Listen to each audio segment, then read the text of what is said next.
శ్రీలంకలోని ఈ తెలియని మరియు దట్టమైన అడవులను నిశితంగా పరిశీలించండి.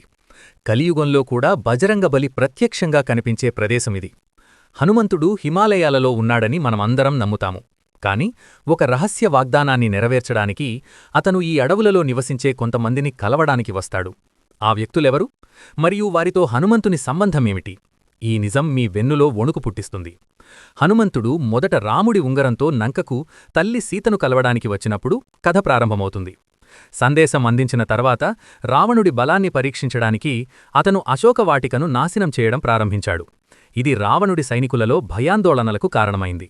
అప్పుడు రావణుడి కుమారుడు ఇంద్రజిత్ బ్రహ్మాస్త్రాన్ని ఉపయోగించి అతన్ని బంధించి కోర్టులో హాజరుపరిచాడు.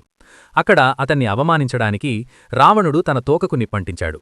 కాని ఇది రావణుడి అతిపెద్ద తప్పు. హనుమంతుడు తన తోకను ఎంతగా విస్తరించాడంటే అది సంచలనం సృష్టించింది. అప్పుడు రావణుడి కుమారుడు ఇంద్రజిత్ అతన్ని బంధించడానికి బ్రహ్మాస్త్రాన్ని ఉపయోగించాడు మరియు కోర్టులో హాజరుపరిచాడు. అతన్ని అవమానించడానికి రావణుడు తన తోకకు నిప్పంటించాడు. కాని ఇది రావణుడి అతిపెద్ద తప్పు. హనుమంతుడు తన తోకను ఎంతగా విస్తరించాడంటే అతను మొత్తం బంగారు లంకను చుట్టుముట్టాడు మరియు కొద్దిసేపటికే గర్వించదగ్గ నగరాన్ని బూడిద చేశాడు. లంకను కాల్చిన తర్వాత హనుమంతుడి శరీరం కోపంతో మరియు అగ్నివేడితో మండుతోంది. విశ్రాంతి తీసుకోవడానికి అతను లంకకు సమీపంలో ఉన్న విదుర పర్వతం యొక్క దట్టమైన అడవులకు తిరిగి వెళ్లాడు. ఆ సమయంలో లంక అంతా అతని ప్రాణాల కోసం దాహంతో ఉంది. కాని అక్కడ అడవిలో నివసించిన మాతంగ్ తెగ పూర్వీకులు నిర్భయంగా అతనికి సేవ చేశారు. ఈ ప్రజలు ప్రపంచం నుండి పూర్తిగా ఒంటరిగా జీవించారు. వారు హనుమంతుడికి పండ్లు తినిపించారు, నీరు ఇచ్చారు మరియు అతని అలసటను తగ్గించారు. అక్కడున్న ప్రతి ఒక్కరూ అతన్ని రాక్షసుడిగా భావించారు.